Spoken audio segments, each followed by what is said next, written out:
자, 안녕하세요. 6월 16일 수요일 매식경 시작하도록 하겠습니다. 자, 비가 많이 오네요, 여러분. 자, 6월 16일 기사들이 요즘에 굉장히 이슈들이 많은데요.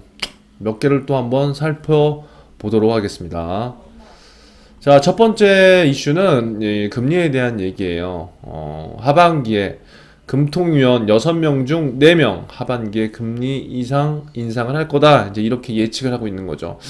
자, 이제 금리의 추이를 우리가 이제 잘 한번 살펴보는 게 좋은데, 지금 이제 기준금리라는 것 자체가 우리나라를 대표하는 하나의 기준점이 되는 이제 금리죠.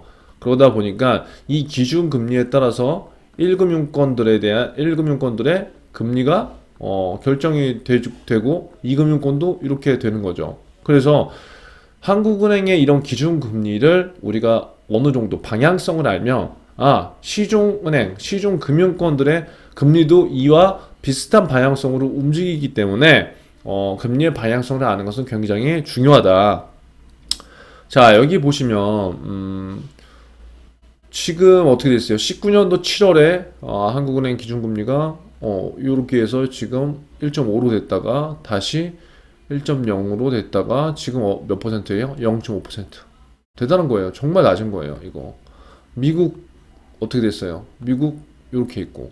그러니까 지금 전 세계적으로 저금리 추세가 맞지만 이제 중요한 거는 미국에서 어느 정도 미국 같은 경우는 지금 경제 성장도 그렇고 그 다음에 실업률 같은 것도 많이 회복이 됐고 경제 지표가 좋아졌기 때문에 요 상태를 지금 계속 저금리를 유지하기보다 우리는 지표들이 좀 좋아졌으니까 이제 금리를 약간 올려야 되겠어 라고 지금 계속 올해 초부터 얘기를 하고 있다는 거죠. 그런데 지금은 아직은 아니야.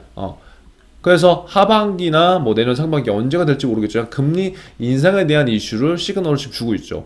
이에 따라서 대한민국, 우리나라도 마찬가지로 이거를 이제 따라가는 거의 방향성이 있는데 지금 중요한 거는 우리가 미국보다 기준금리를 먼저 더 올릴 수도 있는 그러한 상황이 올 수도 이제 있는 거예요. 그래서 금리 자체가 이렇게 지금 추이가 되는구나라고 한번 보시고요.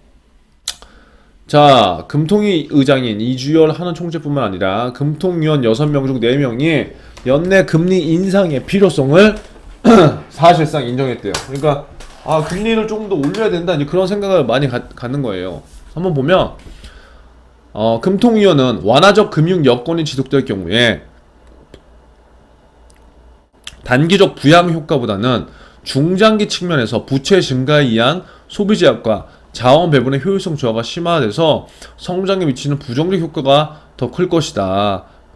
이렇게 얘기를 하면서 코로나19 충격에 대응한 통화정책 완화적 기조를 다소 조정해 나가는 것을 고민할 시점이라고 이렇게 했대요. 그래서 경기 부양 통화정책을 끝내고 이 경기 부양을 위해서 이제 저금리, 금리를 낮게 해서 뭔가 좀 회복을 시키려고 노력을 했지만 이제 그거 이제 그만하고 금리 이제 좀 올려야 될 것 같지 않아? 이제 이런 거예요.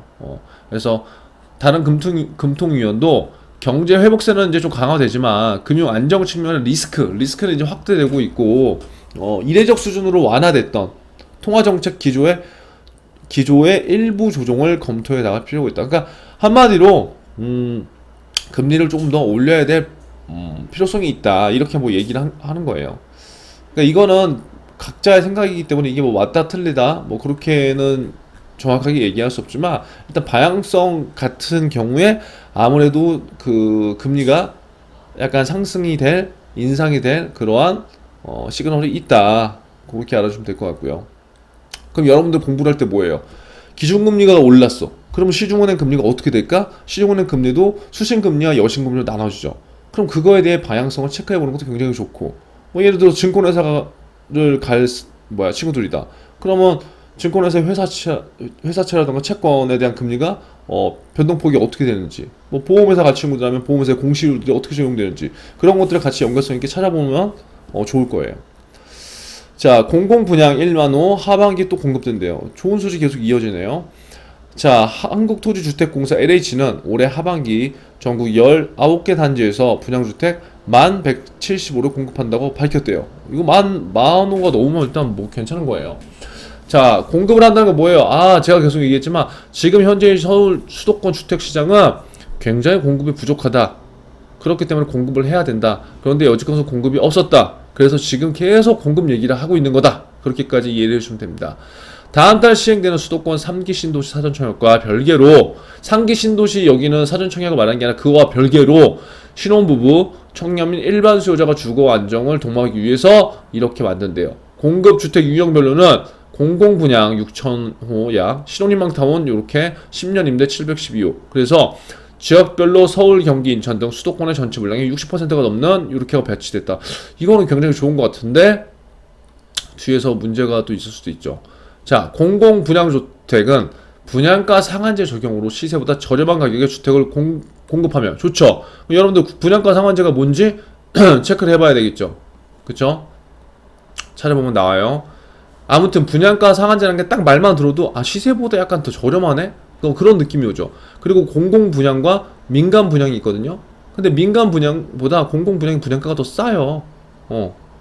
그러니까 소비자들한테는 이게 더 좋을 수 있죠. 그래서 아무튼 시세보다 저렴한 가격의 주택을 공급받을 수 있고 또 우수한 교통, 편의시설 등을 갖춘 이러한 개발 사업시군 내 주택을 공급받을 수 있기 때문에 일반 소비자 입장에서 굉장히 제가 봤을 때 좋을 수 있다.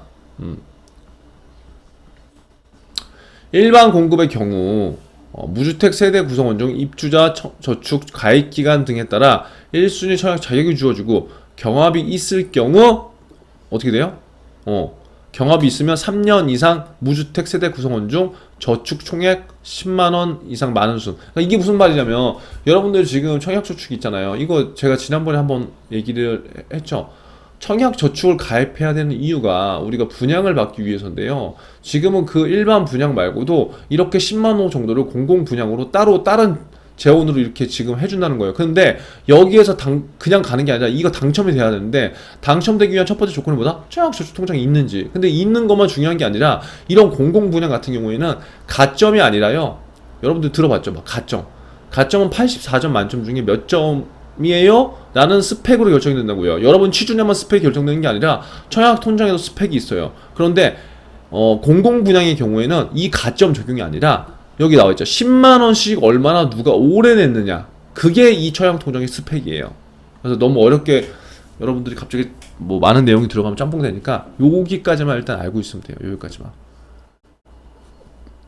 자, 신혼 희망타운은 새롭게 시작하는 신혼부부의 주거 질 향상을 위해서 주택을 시세보다 저렴하게 제공하고 전용 금융상품을 통해 연 1% 고정금리로 최대 30년간 자금 지원받을 수 있다. 이건 1%면 엄청나게 싼 거죠. 그리고 10년 공공임대도 이렇게 한다. 아무튼 뭐예요? 지금 상기 신도시 말고 계속해서 정부에서 아무튼 공급을 하려고 하고 있구나. 근데 중요한 거는 이러한 정책들이 나왔을 때 언제 when 언제 이것들을 해줄 것인가 중요해요. 지금 3기 신도시도 그렇고 뭐 많은 얘기가 나왔잖아요. 그런데 3기 신도시도 언제 될지 모르기 때문에 불안한 거거든요. 그럼 이러한 것도 공급 대책은 지금 나올 수 있지만 만약에 내년에 정권이 바뀐다고 하면 이 계획이 빠그라질 수도 있어요, 여러분. 언제 되는 것이냐 이게 확정이 될 거고. 그 다음에 주택 규모. 왜냐 지금 대부분 공공분양 임대 많거든요. 그런데 전용이 막 59도 안 돼. 이게 59가 24평 정도예요. 방 3개, 방 조그만 거 3개, 화장실 2개 있는 거. 근데 막 전용 30, 35, 뭐 이런 게 있으면 여러분 나중에 결혼하고 여기서 살 수 있겠어요? 못 살아요.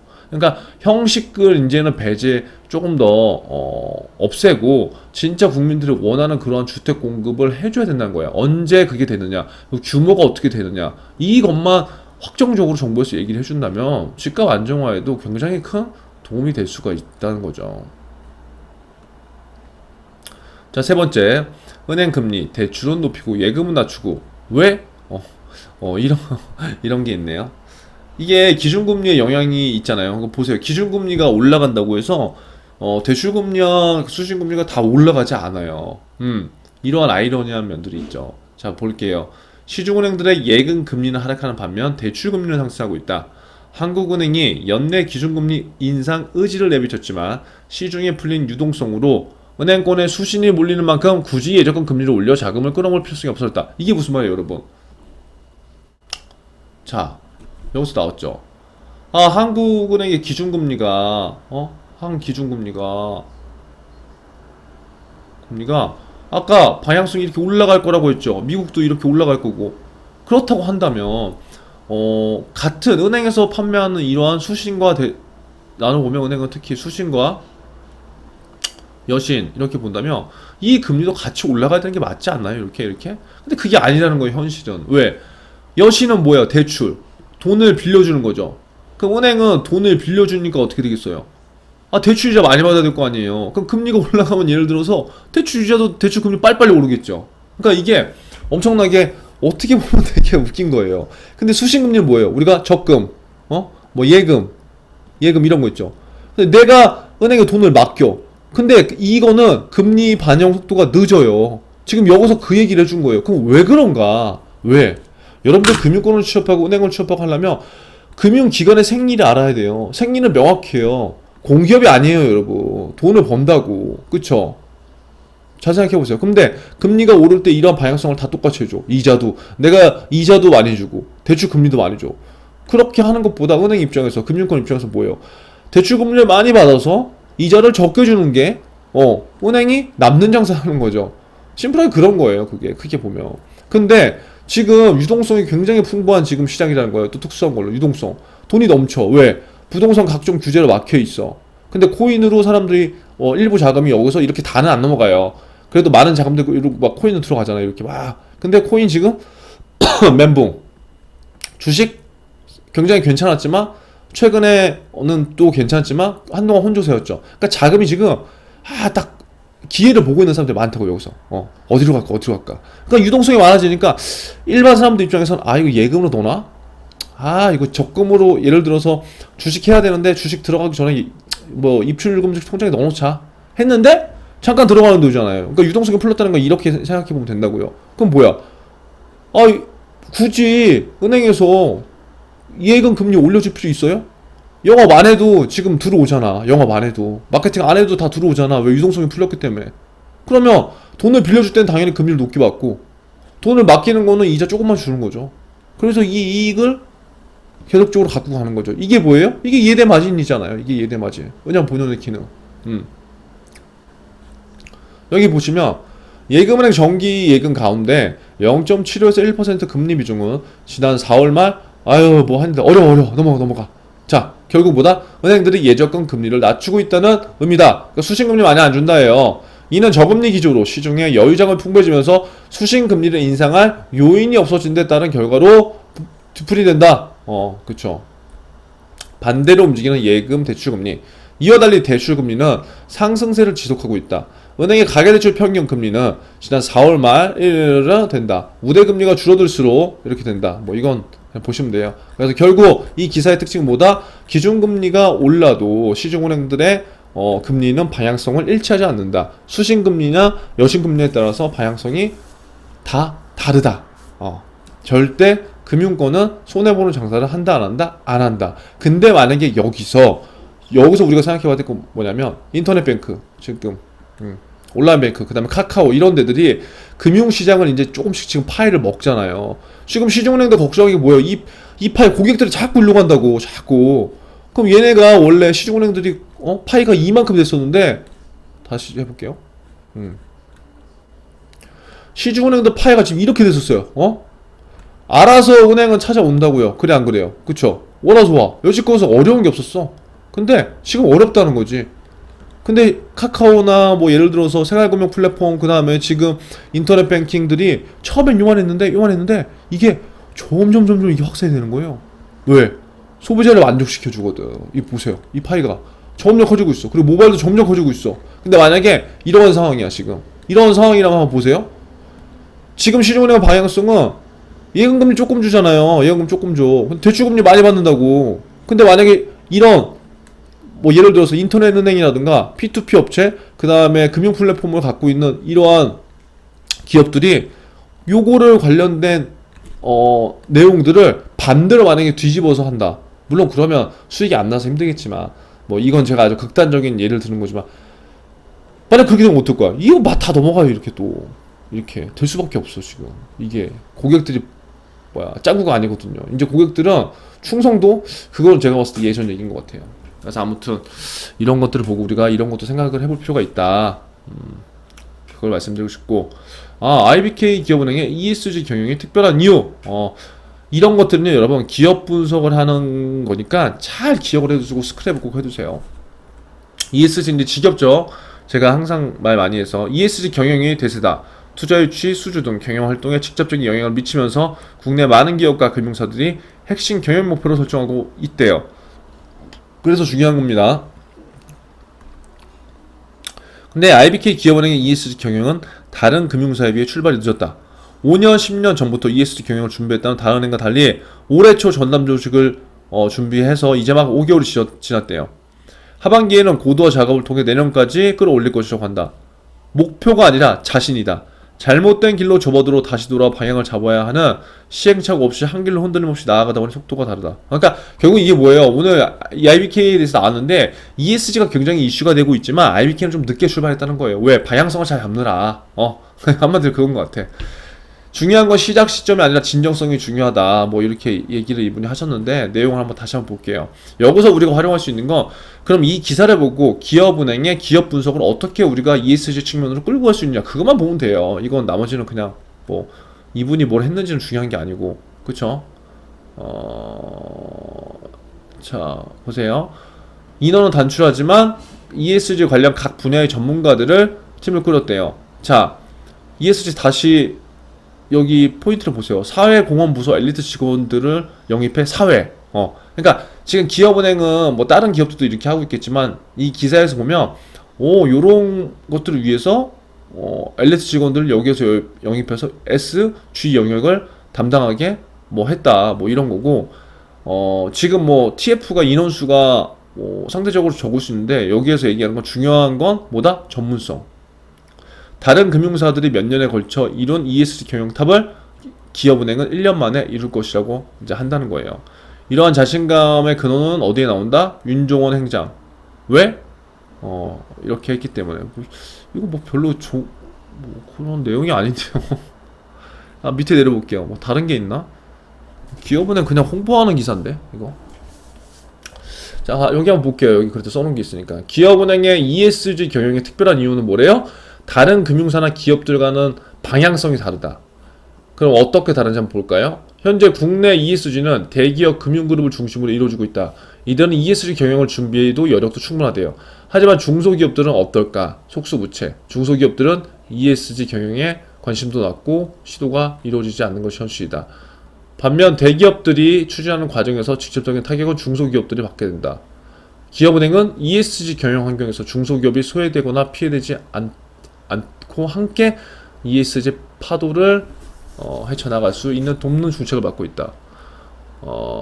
이제 이런 거죠.